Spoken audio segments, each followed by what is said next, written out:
So you're back in town? I'm back in town. Okay, and you're in, where are we at the moment? We're in Hackney Wick, right underneath the flight pattern, obviously, from some airport. Okay.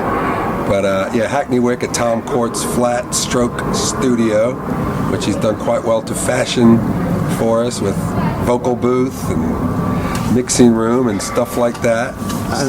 And who is Tom? Tom is Chris Caught's son, which anyone who's seen us play recently will have noticed the quite younger chap off to the side there, who is the fifth Beatle of the Gutter Brothers at this point. Is Tom sort of an official member of the band? I think so. This is the first time he's actually recorded with us, so I think that now makes him official. Yeah, we'll have to add him on the website as a member, I think, at this point, officially. And you've literally just been back in London for just over a week. Yeah, over a week, yep. And can you tell me why you've come over just for such a short time? What's been? As some people may know that, I now live in the States. The rest of the Gutter Brothers are still here in the London area. And so when I do come, because I work in New Orleans and have my business and stuff to maintain, so we have to cram it all in very quickly and get it done. This time, the main purpose of the visit was to make a new Gutter Brothers album, which we're pretty much just finished just a couple minutes ago. So we hope that we kind of have what we need in the can. We'll find out, won't we?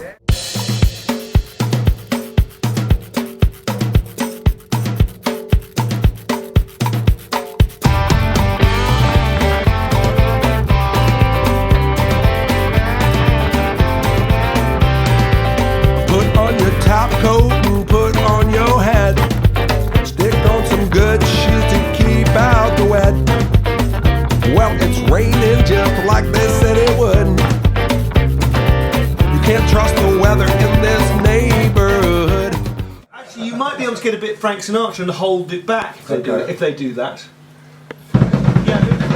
Yeah, back. Are these new tracks or no? They're kind of new to us. One of the joy with them, I guess, is that they were written a long time ago, and we all had some knowledge of them. We didn't try to grab them out of fresh air like El Crusher. We just got together and just had nothing but a blank piece of paper and a blank piece of tape and just started kicking around ideas.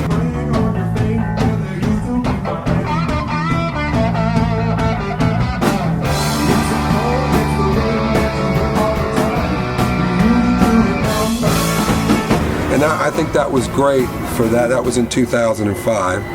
And that was almost to prove that, we still had something to say, because we certainly enjoy playing all the old tunes, and me personally, the fact that I get to express Dennis Johnson lyrics yet again, I think that he was one of the best lyricists, certainly the best lyricist I've ever known, and one of the best lyricists I've ever heard, and so I just get a thrill singing that, and so I guess this record, the idea was, we obviously have what I consider our classic recording of Isometric Boogie, and then we were just working extremely hard at that time and gigging around, and there was a whole pile of songs that we wrote that were almost an extension of Isometric Boogie. Dennis was still in the band. He was still playing the T-chest bass.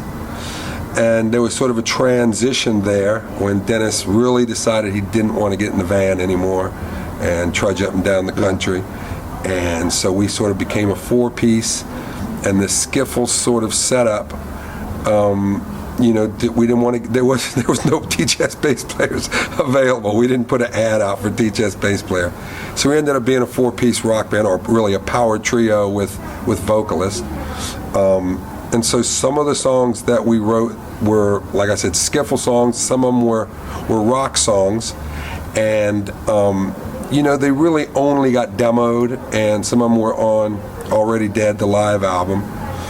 And this whole project was because I think that they weren't a cohesive product. All those songs that never got done, they were in bits and bobs, and they're good for the fans, or should I say the fanatics, but as far as a recorded piece, they just weren't cohesive, and we really wanted to bring out those songs that we thought were great songs, and so we gave it another try, and that's what we've just finished doing here at Palms Flat for the last 3 days. Standing out here in the mother primeval, in the heat and the wind and the rain and the snow. Standing out here in this old stone cathedral. Been out too long and we want to come in from the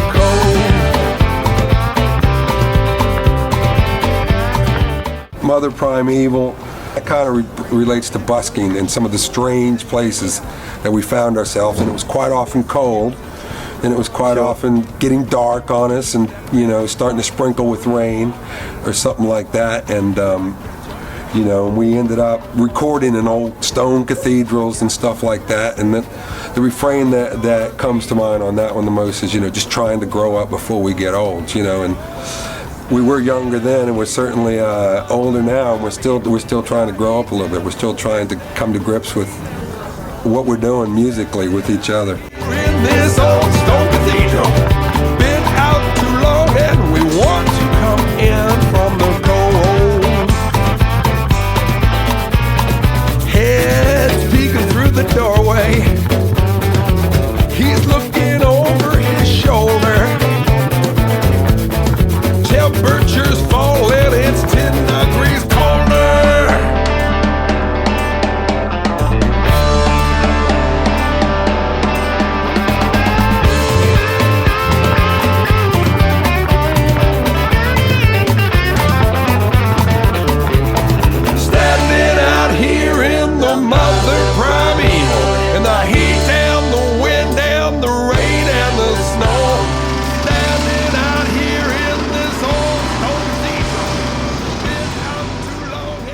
It was quite a big transition when Dennis finished playing the T-chest bass, and you literally almost became a metal band overnight. Yeah, I try not to use that word, but yeah, I think we did, and it took a while to find our feet there.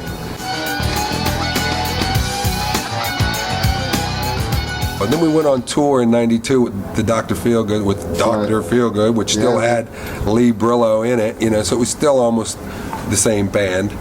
And that really gave us an opportunity to get back to the rootsiness that we had with the skiffle band and use the rock format. So we ended up in a good place, but there was a bit of a hairy transition at that time, I think. On the subject of Dr. Feelgood, there is the one track that you're recording on this album that Dr. Feelgood recorded. Did indeed. He liked it. He heard the demo version at that same time. They were just getting ready to record another album. I think maybe Lee Brillo was thinking that he was quite ill, and he was possibly trying to get it done one last time. And we were very happy to lend a track to that. Right. And so once again, it was one that we had done, and we demoed it, and they recorded it, and we had to obviously put our own stamp on it. And that track is? Lying About the Blues. Dennis actually wrote it entitled A Robert Johnson Photograph, which is a mysterious thing, because apparently there's only one ever, and that's the one that was put on the Robert Johnson album that people have, the complete recordings. Right. So Dennis kind of made a joke about, that's not the only one. I've got one, and mine's autographed, So that was a huge, if that were true, that would have been worth a lot of money. I love the idea of the song. To write a blues song, you've got to come up with something that fits the bill. Fits the bill, and to make up your own. And I think any modern blues artist is lying. The devil is no longer on the crossroads. Right. You can go out there and wait for him all night, and he's got bigger fish to fry these days than worrying about guitar players probably. But so yeah, Dennis, you have to try to dispel belief to write a blues song, I think. So he just said, well, the whole thing's a lie, and that was it was a funny idea. And I got a Ralph Johnson photograph that you didn't know exist. I even got his autograph. I'll let you have it for a kiss. Well, I'm alive, baby, but I only lie for you. There ain't nothing in this world I wouldn't do for you. Well, I met Memphis Minnie Lawler, and she taught me all I need to know. She taught me how to sing the blues when that lonesome whistle blow. Oh, oh. Love and life, baby, but you know it's just fun. I suspect Lying About the Blues may be one of the more unfamiliar tracks to Probably so. I don't think fans. we may have ever played it once or twice at a gig, but you know, we hardly ever played it. People that know it would probably know it more from Dr. Feelgood than from us. Put away that gun. Now, I've been to see you a little bit this week. So many of these tracks just keep playing around in my mind. Scared of Boys. Going back to what we were talking about, that transitional period, Scared of Boys was definitely played with Dennis and was a skiffle song. And, you know, I think that was one of the ones that gave us confidence that we could still be groovy. You know, we were very rootsy. We played with a lot of feeling. And, you know, you can't just take that out and expect the band to still be good. And like I say, it took us maybe 6 months to, I think, get the rock band together. Scared of Boys was one of the ones that brought us through. It's a great melody. It's a great vibe. So we tried to stay true to it. Hopefully we still are being true to it. There's no need to be so frightened. There's no need to be so scared. No need to fear the darkness when there ain't nobody there. It's not easy being with you when you're scared to death of me. I'm aware of all your problems and your sensitivity. Well, I know that life is dangerous. It's more dangerous for girls. Well, I know that you have drawn a line, that the damage never heals. All the demons of your childhood gone the same way as your toys. But you're still having nightmares, and now you're scared of boys. Scared of Boys has become a bit of anthem for us. You know, people have always loved it. Great groove on it. I know that you have drawn a line and tired of being used, but it's me now being penalized. It's me that's now abused. Well, I know you must. I think one of the amazing things about your songs is with Dennis's lyrics, which are often quite heavy, quite morose. There is a dark side to quite a few of them. Yeah. And just how joyous. And that was, you know, the tracks come across. That was kind of a fun contradiction, you know, a paradox in there that was always fun to do. And you know, a lot of that is because of Steve Turner.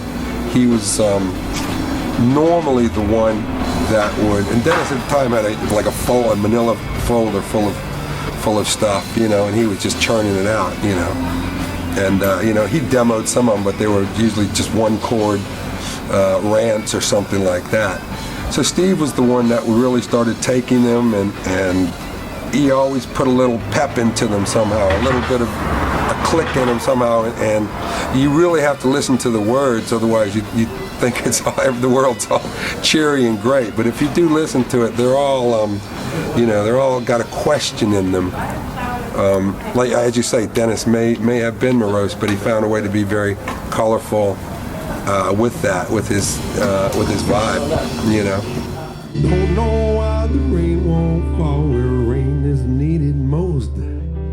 While the moon controls the tide that stretch from coast to coast. I don't know why the earth is round or why the sky is blue. Maybe I'm not supposed to know, but I know that I love you.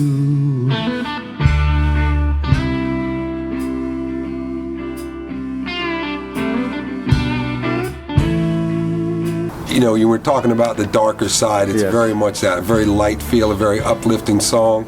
You listen to the words, you know, that's kind of Dennis saying, you know, it is his case sirrah. Yeah. It is what it is. He's not being judgmental. He's just saying, you know, aren't these things strange, you know, that are all about us all the time.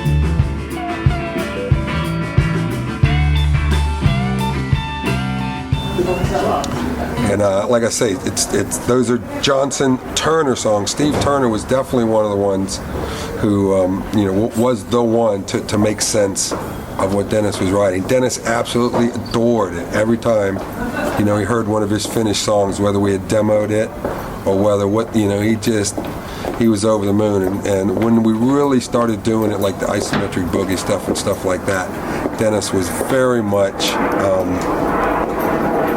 you know, he really started writing. He really started tearing it up when he actually knew that someone was doing it. You know, and there's a possibility that don't necessarily feel comfortable with this, but there was a possibility that I was his muse. You know, this sort of this roughneck New Orleans kid, you know, that was just stomping around London, just, you know, croaking over some blues songs that, you know, looking back and knowing what he was talking about, you know, I really think he was talking about me. And I'm kind of glad I didn't realize it at the time. I might have been uncomfortable about it, you know. Was there a forbidden love going on? Well, someone was going to go there, unfortunately. Yes, it still is quite forbidden, I'm sure. But, you know, we certainly adored each other, put it that way. I certainly adored him, and I think he gave me a lot of... He showed me through a lot of times of how to make it around, you know, a new town, in a new country, in a new town. Jesus laid in his room and he slept upon his bed. He ate his food from that stone plate and he said the things he said. Jesus lived in my hometown and they said he was divine. But Jesus scorned that kind of stuff. It was the last thing on his mind. So stand up, little Jesus. Stand up, little Jesus. Stand up, little Jesus, and take a bow. Stand up, little Jesus, and take a bow. Stand up, little Jesus, come on and stand up, little Jesus. Stand up, little Jesus, and take a bow.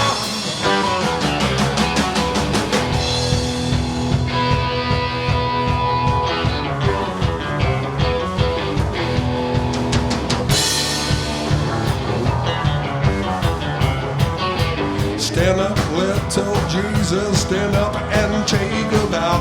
Your place is in the Hall of Fame, beside the Holy Cow. Stand up, little Jesus, stand up and come on down. I'll trade my Davy Crockett's hat for your stained and bloody crown. Stand up, little Jesus, stand up and say goodbye. You're your father's favorite, the apple of his eye.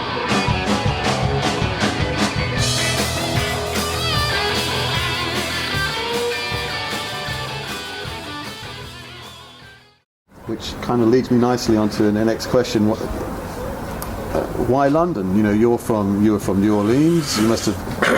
That was just coincidence. My wife, we weren't married at the time, but the girl who I was with got a job over here, and we had, you know, planned to. She was sort of scouting things out, and I was going to come, and you know, one of the times she called me over there. She goes, well, I've been down this place, Covent Garden, and I've seen people with strange instruments, flailing about in the street.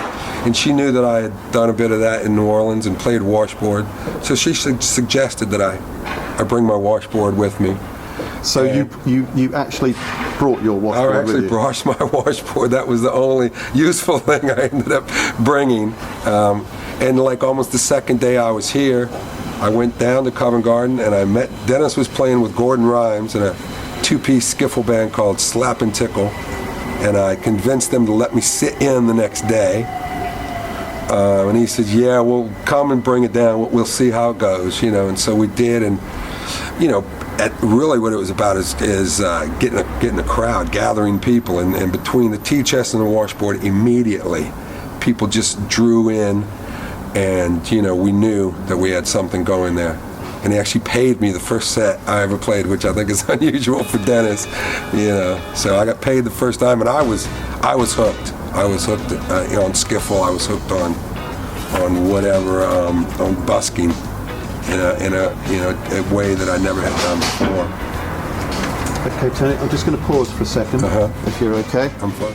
I really like to talk to her and find out who she is, find out where she's coming from and who she's going with. But the closer that I get to her, the more nervous I become. When she turns to look at me, the good Lord strikes me dumb. She got me tongue-tied and terrified. My big mouth trips me up, stuttering and stammering so bad I just can't stop. Can't stop. Tongue-tied and terrified, got my vowels mixed with my verbs. Getting close to panic, I'm almost lost for words, yeah.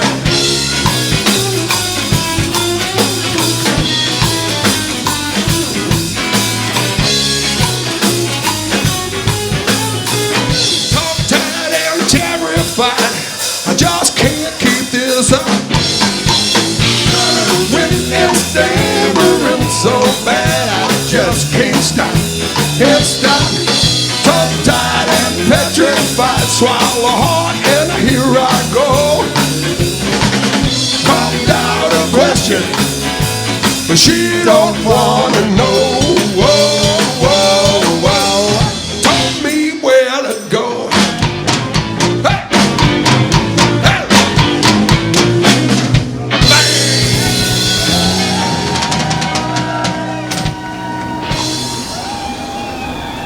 So I won't really talk about the old days, but it's just interesting that's your first introduction to Dennis. Yeah. See him playing, and so because it's not the obvious choice of instrument, washboard or tea chest bass. No. And this is mid to late 80s. Right, this is probably 84, 85. And oddly enough, I think that he thought it was a normal instrument. And when I had played washboard in New Orleans, I was always with a person that played a one-string bass, so it made sense to me immediately. It might seem like a completely weird thing to most people, but matter of fact, when I saw Gordon playing the 12-string guitar and Dennis playing the tea-chest bass, I just felt that they were missing a washboard. They needed a washboard in there, And so it made perfect sense to me, although it might seem a stretch, And as you well know, to see Dennis playing the thing, he wasn't Mr. Happy, was he? And he would, so a lot of people are amazed that I would approach someone like that, because the set would be over, he'd be all kind of slamming stuff around and stuff like that, and I gave him a minute, I think him and Gordon Rhymes had a little slight argument in there, so I gave it a minute, and went and bought him a pint, and suggested maybe I could join in for a while, and so, ignorance is bliss. Had I known Dennis a bit better, I probably never would have approached him. Now, I have to ask you, I take it that is not the original washboard that you are still using? No, it's probably, there was a time when I was really having trouble getting a hold of them. So, because for some reason over here, There's glass ones that are kind of available, not readily available, and just couldn't. I didn't trust myself with a piece of glass, and they just don't have the sound. Well, it's probably Victorian parlour system. Yeah, rather exactly than, right. So I had never seen a glass one. That was kind of interesting. But back then I'd probably been through with the Gutter Brothers maybe 8 or 10 of them. I smooth them over. They're no longer useful when they go smooth. There's of course only Fools and Horses. Yes. But there's a wonderful scene with Trigger, the street sweeper. Yeah. He was always has the last word. Right. The dark word. Yeah. He said, I've been given an award by the council for long service for my broom. What you've been and so you've been using your broom? Yeah, from the day I started. Of course, I've changed the handle and I've changed the brush. But it's the same. It's the same broom. That's sort of the same thing with the washboard. Yeah, I might have changed the strap and the cowbell. So it's it's been a lineage. You have to attach one of the old one onto the new one until that wears out. Yeah. Expensive, burden to be handsome. The glossy still bar looks. Always looking at yourself. The glossy pen of books.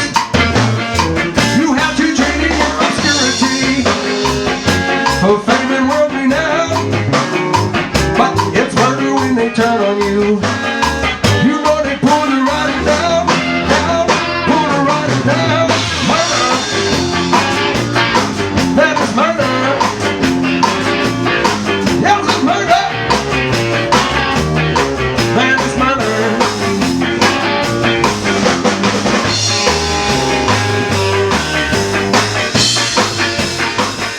Maybe we can just mention the songs that are being recorded on this album.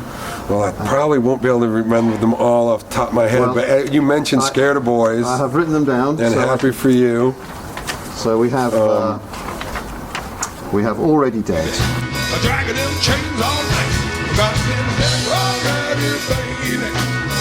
Well, feeling that, 'cause I'm already dead. I have a heart attack. Come on, man. That was another one which was a rocky tune and was only ever demoed. Well, it actually appeared on what became an EP, the Failsafe EP, and so yeah, it's one we wanted to have another go at.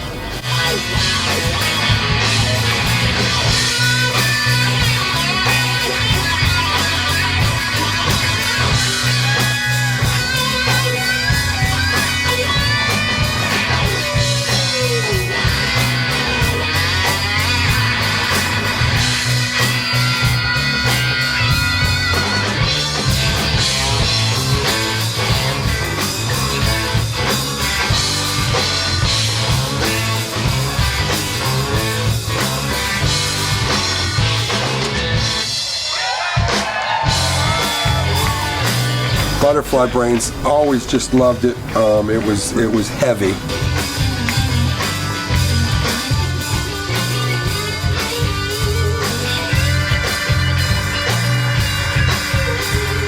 Someone is talking and someone's talking to me. I just can't think who that someone could be. Just another name from my memory bank. Try to remember, but my mind is a blank. Lost of remission, anytime, any place. A nerve condition, put a name on that face. Nod my head slowly and pretend that I care. Then I get lonely when there ain't nobody there. Butterfly brain, fragile and fun. The lyrics in Butterfly Brain, I mean, when you see those lyrics on the page, Yeah, oh, they're amazing. that's the music already been put down, or is you? No, probably. you're working it I'm together? assuming I wasn't in the room when I assumed that Dennis wrote it and Steve picked it up, and we were that was kind of the sound of the day. It was kind of a Chili Peppers, Faith No More, but we were conscious of being more manic than in any of the above, in a kind of an English way, I guess.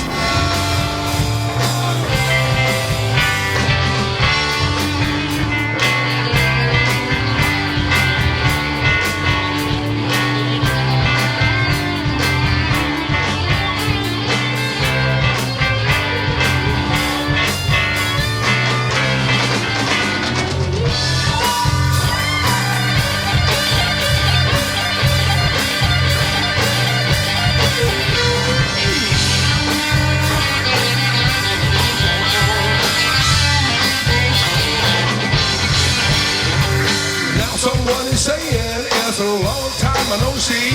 I wish someone could tell me who that someone could be. I guess I need a minder, need someone to remind, someone to look after me all the time. Please don't forget me, but forgive me all the same. But that's, you know, we all suffer from butterfly brains.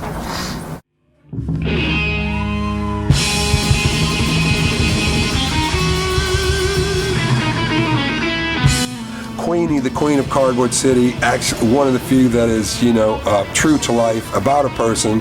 Anyone that saw us busking back in the day knows who she is. And, you know, she just spoke as, you know, as royalty. You know, she conducted herself as royalty.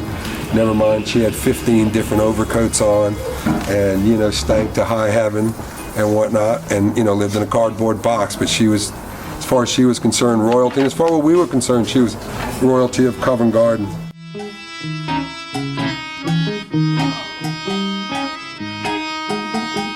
Queenie says she's royalty, and no one here can blame her. Oh, everything she owns is a hanging on her bag. The Queen is living on the streets. She says her line disowned her, but she wears her tin tiara like a princess. That's a fact. Queenie lives in poverty beneath the railway arches. She's a social outcast in her stately shanty home. Queen is holding court today. They all pay homage to her. They all try to amuse her as she sits upon her throne. Queen of Cardboard City. They turn the lights on for you and your audience waits. Queen of Cardboard City. They're rolling out the coffin as your regal list dictates. What time is it?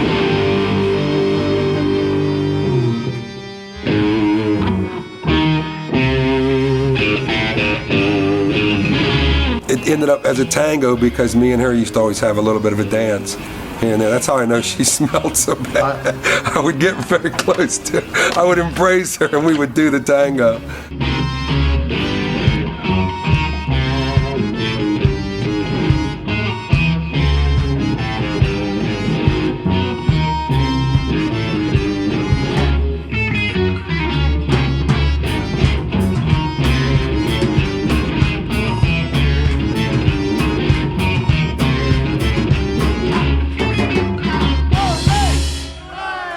I have to admit, Tony, because when I did see you in Covent Garden for several weekends, I can relate to the cold stomping on the floor and the cold cathedral. Yeah.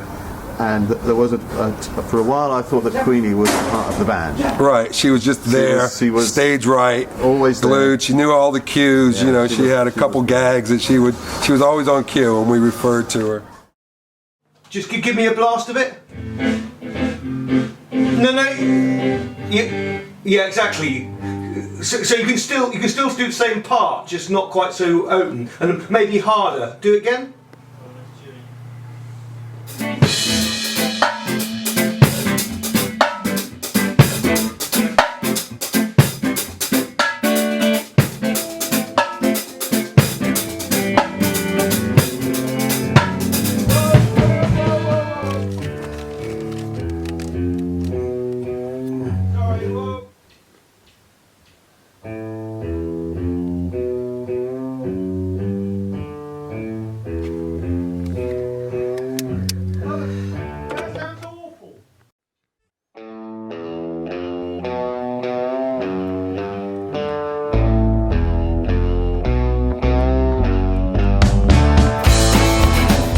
Conventional Arms is actually written by Chris Cott, but it just fits into that time. The riff that it just fits the style of the band at that time so very much. a bit of a country twang to it, but very rocky.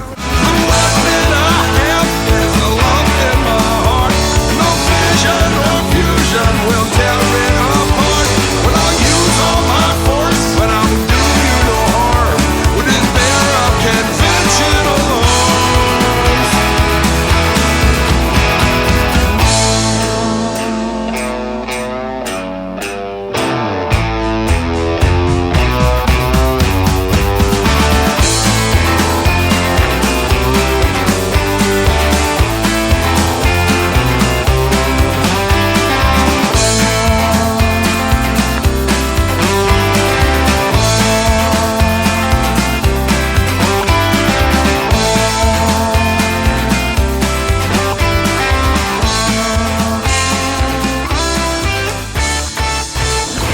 Ferris wheel, lovely song about that's one of Dennis's. It's almost like Dennis being Dickensian, just descriptive and, just really nailing a situation and really just being able to, and that relates to, just a lot of his childhood. And then we'd go and do these motorcycle shows.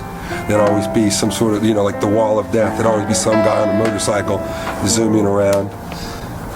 So, these songs are about things that happened to us.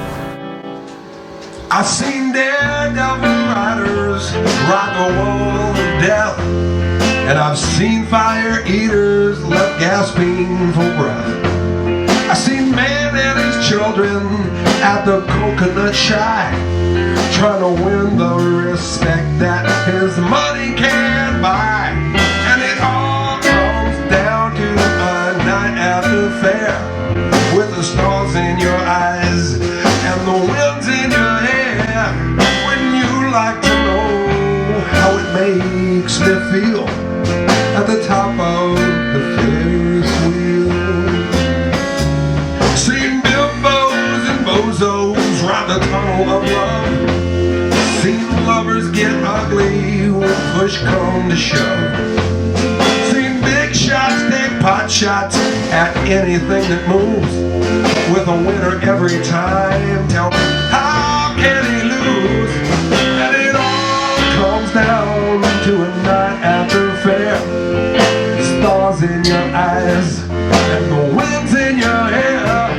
Would you like to know how it makes me feel at the top of the Ferris wheel? At the top of the Ferris wheel. At the top of the Ferris wheel.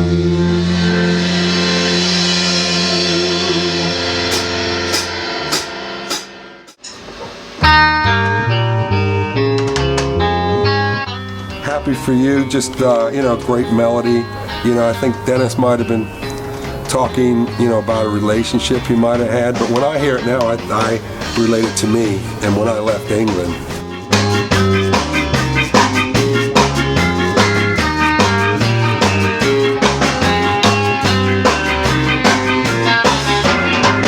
When you will leave behind such a big hole in my life. When you will leave so many unturned stones behind. When you will leave behind something of yourself.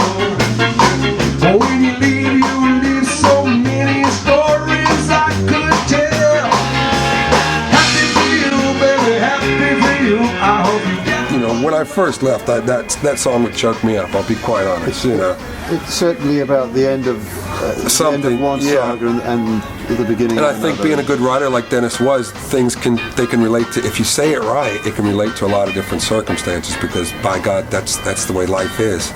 It'll break your heart, but it's ain't life grand.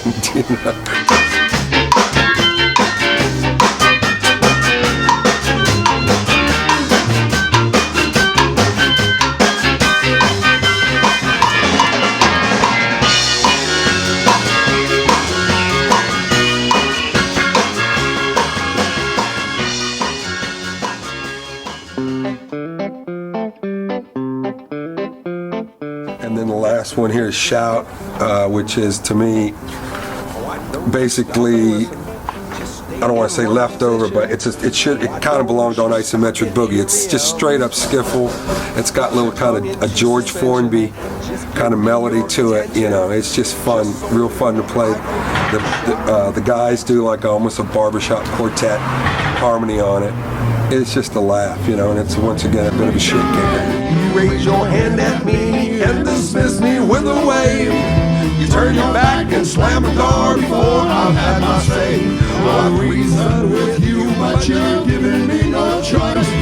Knowing that I've lost again as you make me raise my voice. Knowing that I've lost again as you make me raise my voice. Knowing that I'm lost again as you make me raise my voice. I really love that track. So, you know, that's why we played them all. We love them all. They weren't cohesive as a product together, as a group of songs. We wanted to record them in a way that would make them more cohesive and make them more listenable, and hopefully better for the new, you know, for new people to you know, for them to hear it, maybe just iron out some of the wrinkles so it's ready for other people to hear. And we're not just preaching to converted, you know, maybe we can add a few more fans along the way. Absolutely. Amen to that. It's the whole idea. Thank you, Tony. Well, I just want to thank you, Matt, because you've been dragging the camera and all the gear around behind us. Like I said, sometimes I remember to press record, and sometimes I remember to press the record button on both at the same time. And if it all comes together at the same time, then we've got something, I hope.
You are gone. Don't need no television or no telephone. I ain't afraid to be alone.